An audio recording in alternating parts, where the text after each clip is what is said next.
जनता party है, तब तक आरक्षण संविधान को खरोंच भी आने वाली नहीं है। लोकप्रिय सांसद और संसद के भीतर सिरसा की आभा जननी आदरणीय सुनीता दुग्गल जी, हरियाणा प्रदेश एससी मोर्चे के प्रदेश अध्यक्ष, बहुत ही जुझारू सक्रिय अध्यक्ष आदरणीय सत्य प्रकाश जरावता जी, देखो ताली बजाओ तो जोरदार बजाओ, ये भी योग होता है, जितना ताली बजाओगे उतना ही स्वस्थ रहोगे। प्रदेश महामंत्री आदरणीय मक्खन सिंह जी, हमारे बहुत ही मेहनती प्रदेश अध्यक्ष राजस्थान कैलाश मेघवाल जी, प्रदेश के प्रभारी आदरणीय राजेश लावड़िया जी, पूर्व विधायक आदरणीय बलकौर सिंह जी, जिला अध्यक्ष आदरणीय निताशा जी, जिला उपाध्यक्ष आदरणीय नीतीश महेंद्र जी, एससी मोर्चे के हमारे जिला अध्यक्ष और बॉडी से लग रहा है कि बहुत काम करना आदरणीय विनोद नागर जी, जिला अध्यक्ष दूसरे विकास लालोदा जी, आदरणीय चंद्र प्रकाश जी, मुख्तार वाजीकर जी, बूटा सिंह जी, अमरीक सिंह जी, आदरणीय बहन रवीना सिंह जी, प्रदेश उपाध्यक्ष राजस्थान ललित गढ़वाल जी, मनीष जी, नाम बहुत है, क्षमा चाहते हैं क्योंकि आप भी बहुत देर से बैठे हैं और मैं भी 2-3 कार्यक्रमों से आया हूं, तो मैं थका नहीं हूं, लेकिन आपके चेहरे को लग रहा है कि थकान आ गई है। थकान आ गई है क्या? थकान आ गई है क्या? हम बोल सकते हैं, आप सुन सकते हो? पक्का?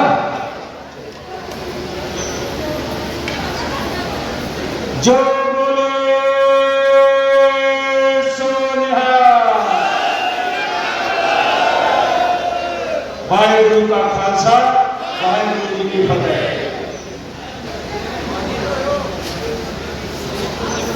बहनों भाइयों, 2-3 प्रश्न पूछना चाहता हूं, आप लोग सभी लोग जवाब देने के लिए तैयार हैं? कोई प्रश्न टेढ़ा मेढ़ा नहीं होगा, साफ सुथरा होगा, बिल्कुल लाइन का होगा। मैं आप लोगों से पूछना चाहता हूं, जो हमारे लिए करता है हमें उसके लिए करना चाहिए कि नहीं करना चाहिए?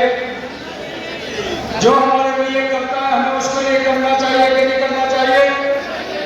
और जो हमारे महापुरुषों का अपमान करता हो उसके साथ क्या करना चाहिए? उसके साथ क्या करना चाहिए? क्या करना चाहिए? हटा देना चाहिए। और जो हमारे महापुरुषों का सम्मान करता है उसके साथ क्या करना चाहिए? उसको सम्मान देना चाहिए कि नहीं देना चाहिए? जो हमारे संविधान का अपमान करता है उसके साथ कैसा व्यवहार करना चाहिए? ऐसी पार्टी के लोगों को हराना चाहिए कि नहीं हराना चाहिए? और जो बाबा साहब अम्बेडकर का अपमान करता हो उस कांग्रेस पार्टी को हराना चाहिए कि नहीं हराना चाहिए? जिसने एक भी रविदास के नाम से देश में एक भी संस्थान का नाम नहीं रखा हो, ऐसे कांग्रेस पार्टी को हराना चाहिए कि नहीं हराना चाहिए? महर्षि वाल्मीकि को, जिन्होंने एक भी बड़े संस्थान का नाम नहीं रखा हो, ऐसी कांग्रेस पार्टी को हराना चाहिए कि नहीं हराना चाहिए? और मैंने सीधा साधा प्रश्न इसलिए पूछा है, क्या हम लोग बहुत जल्दी भूल जाते हैं? हमारे यहाँ ग्रंथों में कहा गया है कि भूलना जिसको पास कला है वो अपनी जिंदगी शांति से जी सकता है। इसलिए हम ऐसे आदि हो गए कि भूलते जाते हैं। लेकिन ये भी कहा गया है कि जो अपने इतिहास को भूल जाता है, इतिहास उसको भूल जाता है। और इसलिए हमको इतिहास याद रखना चाहिए। बहनों भाइयों, पूरे देश में अभी कांग्रेस पार्टी का लल्लू है ना, कांग्रेस पार्टी का पप्पू पूरे देश में घूम रहा है और पूरे देश में घूमकर एक किताब बता रहा है। देखा है आपने? ऐसा किताब होता, देखिए 400 से ज्यादा सीटें नरेंद्र मोदी की आ गई तो संविधान खत्म हो जाएगा। ऐसा बोलते कि नहीं बोलते? कांग्रेस पार्टी के हमारे गांव में बस्ती नहीं बोल रहे हैं। 400 सीटें नरेंद्र मोदी की आ गई तो संविधान खत्म हो जाएगा, आरक्षण खत्म हो जाएगा। लेकिन नरेंद्र मोदी ने दूसरे दिन ही कहा कि जब तक नरेंद्र मोदी और भारतीय जनता पार्टी है तब तक आरक्षण और संविधान को खरोंच भी आने वाली नहीं है।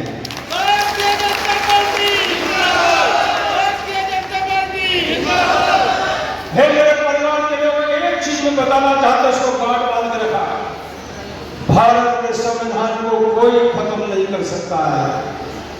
कांग्रेस पार्टी भी चाहे तो संविधान को खत्म नहीं कर सकती है।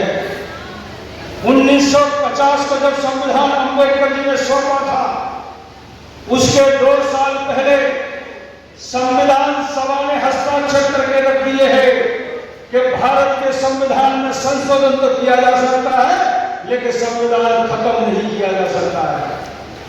संविधान सभा ने एक चीज और लिखी रखी है, सभी के दस्तखत हैं, सभी जाति धर्मों के लोग हैं, SC ST के लोगों को आरक्षण मिलना चाहिए, लेकिन धार्मिक आधार पर किसी को भी आरक्षण नहीं मिलना चाहिए। लेकिन आपको मालूम है, ये कांग्रेस पार्टी इतनी निर्दयी पार्टी है, ये दलित विरोधी, संविधान विरोधी, आदिवासी विरोधी है। इस कांग्रेस पार्टी ने केरल में पिछड़े वर्ग के नाम पर आरक्षण दिया है मुस्लिम समाज को। इस कांग्रेस पार्टी ने कर्नाटक में दलित आदिवासियों के हकों पर डांगा डालकर ये मुसलमानों को धार्मिक आधार पर आरक्षण देना चाहते हैं। तेलंगाना में घोषणा कर दी है कि हम मुसलमानों को आरक्षण देंगे। अब मैं आपसे पूछना चाहता हूं, अगर SC ST का आरक्षण काटकर ये धार्मिक आधार पर दे दिया गया होता तो बताइए कैसा होगा? हमारे हकों पर डांगा डाला जाएगा क्या नहीं जाएगा? मैं मुसलमानों का विरोधी नहीं हूं, इसलिए मैं कहना चाहता हूं, अगर भारतीय जनता पार्टी मुस्लिम विरोधी होती तो मुसलमानों को भी पक्के घर बनाकर नहीं देती, शौचालय बनाकर नहीं देती, आयुष्मान योजना का कार्ड नहीं देती। अरे हमारे प्रधानमंत्री तो कहते हैं सबका साथ सबका विकास। लेकिन एक चीज आपको याद रखना पड़ेगी, जब संविधान की बात छिड़ी है तो ये भी जानकारी रखना पड़ेगी कि भारत के संविधान को अपमानित कब कब किसने किया है।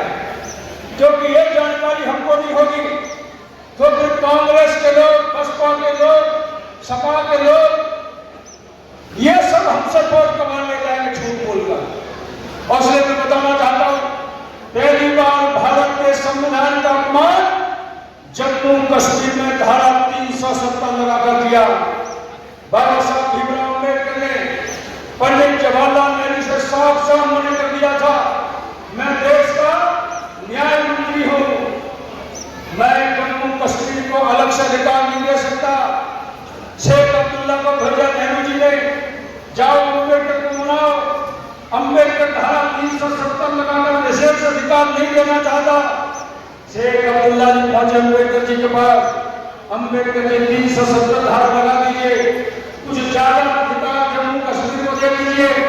मेरे बाबा साहब अम्बेडकर ने कहा, एक बात के 4 लड़के हैं, 2 लड़कों को ज्यादा अधिकार मिलेगा, 2 को कम मिलेंगे, तो फिर हिंदुस्तान में अशांति पैदा हो जाएगी, भाईचारा खत्म हो जाएगा। और इसलिए शेख अब्दुल्ला जी पूरा भारत कमाए और केवल जम्मू कश्मीर को खिलाए, ऐसा कभी नहीं हो सकता है, ये बाबा साहब अम्बेडकर ने कहा। लेकिन इसके बावजूद भी पंडित जवाहरलाल नेहरू ने बाबा साहब अम्बेडकर के मना करने के बाद भी धारा 300 जम्मू कश्मीर में लगा दी। लेकिन मेरे भाइयों, आपको ये मालूम नहीं होगा कि धारा 370 लगाने से दलित आदिवासियों का नुकसान क्या हुआ है। मैं बताना चाहता हूं, धारा 370 लगने के कारण जम्मू कश्मीर में दलित आदिवासियों के बेटों को नौकरियों में आरक्षण बंद हो गया। धारा 370 लगने के कारण विधानसभा में सीटें आरक्षित नहीं थी। बताइए आरक्षण किसने खत्म किया? कांग्रेस पार्टी ने। लेकिन 3 साल पहले बाबा साहब भीमराव अम्बेडकर जी के सपनों को पूरा करने वाले नरेंद्र मोदी जी ने धारा 370 खत्म करके दलित आदिवासियों को नौकरियों में आरक्षण बहाल कर दिया जम्मू कश्मीर में। और 7 सीटें SC के लिए, दलितों के लिए और 9 सीटें आदिवासियों के लिए पहली बार जम्मू कश्मीर में आरक्षण कर दी। ये होता है संविधान बचाना और आरक्षण बचाना। बहनों भाइयों, कांग्रेस पार्टी ने 1975 में आपातकाल लगाकर भारत के संविधान की आत्मा को गुजरा था। इलाहाबाद हाई कोर्ट ने इंदिरा गांधी के चुनाव को शून्य घोषित कर दिया था, अवैध घोषित किया था। उसलिए प्रधानमंत्री बनी रहने के कारण उन्होंने संविधान में संशोधन कर दिए 44, 45, 43 और न्यायालय के अधिकार छीन लिए, पत्रकारों की आवाज दबा दी।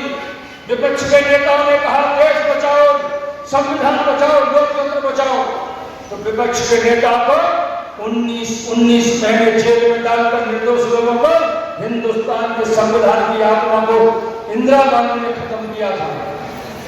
धारा 356 लगाकर 89 बार 89 बार चुनी हुई सरकारों को गिराने का काम किसी ने किया था? तो कांग्रेस पार्टी ने किया था। और भारत के संविधान में 103 संशोधन हुए हैं, उसमें 8 संशोधन केवल नरेंद्र मोदी ने किए हैं, 90 से ज्यादा संशोधन कांग्रेस पार्टी ने किए हैं।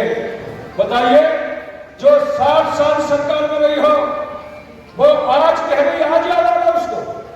चुनाव आ गया तो संविधान दिखाई दे रहा है, चुनाव आ गया तो आरक्षण दिखाई दे रहा है। इन कांग्रेस के लोगों से पूछो, जम्मू कश्मीर में आरक्षण और संविधान खत्म करके तुम हमारे पास वोट मांगने कैसे आए हो?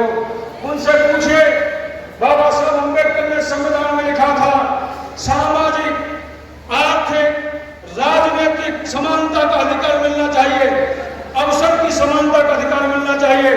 इन कांग्रेस के लोगों से पूछो, नरेंद्र मोदी ने पहली बार भारत में 75 साल में पहली बार 12 दलित मंत्री अपने मंत्रिमंडल में बनाने का काम किया है, बाबा साहब के समानता के अधिकार को पालन किया है। नरेंद्र मोदी ने भारत में 3 राज्यपाल दलित समाज के बनाए हैं, अवसर की समानता का पालन किया है। नरेंद्र मोदी ने राष्ट्रपति रामनाथ कोविंद को बनाकर यह संदेश दिया है, हम दलित विरोधी नहीं हैं, हम दलित हितैषी हैं। द्रौपदी मुर्मू को आदिवासी बहन द्रौपदी मुर्मू को राष्ट्रपति बनाकर यह संदेश दिया है कि महिला है और आदिवासी है। जो आज तक भारत में राष्ट्रपति नहीं बनी, वो राष्ट्रपति कोई बनाता है तो नरेंद्र मोदी और भारतीय जनता पार्टी बनाती है। बहनों भाइयों, संविधान का ईमानदारी से कोई रक्षक है तो भारतीय जनता पार्टी और नरेंद्र मोदी है। इसलिए नरेंद्र मोदी ने कहा है संविधान का मैं सम्मान करता हूं और संविधान हमारे लिए राष्ट्रीय ग्रंथ है। ये सम्मान नरेंद्र मोदी ने दिया और इसलिए आप लोगों को मैं गारंटी देकर जा रहा हूं, किसी के भ्रम में पड़ने की जरूरत नहीं है। एक कांग्रेस वोट की लुटेरी है, ये हमारे वोट को तो लूट ले जाएगी, हमको बदले में कुछ देने वाली नहीं है। इसलिए सजग रहिए, इसलिए जीवंत रहिए। कांग्रेस को हमें बाहर करना है, इसलिए बाहर करना है। ये बाबा साहब अम्बेडकर का चित्र आपने लगाया है, इसको आज सभी हम लोग भगवान मानते हैं। इन बाबा साहब के कारण ही तो हमको चपरासी से कलेक्टर बनने का अधिकार मिला है। इन बाबा साहब अम्बेडकर के कारण ही तो हमको पंच सरपंच से लेकर और राष्ट्रपति बनने तक का अधिकार मिला है। लेकिन इस कांग्रेस पार्टी ने, इस पार्टी ने बाबा साहब अम्बेडकर को 1952 का चुनाव हराने का पाप किया। इस कांग्रेस पार्टी ने 1954 में भंडारे में बाबा साहब अम्बेडकर को चुनाव हराने का पाप किया। तुम्हारे भगवान को 2 बार कांग्रेस का हराने का पाप किया, फिर भी हमारे वोट के वोट किसको देते हैं? कांग्रेस पार्टी को। बताइए, तुम्हारे भगवान को 2 बार हराने का पाप किया है, ऐसी कांग्रेस पार्टी को वोट देना चाहिए क्या? जो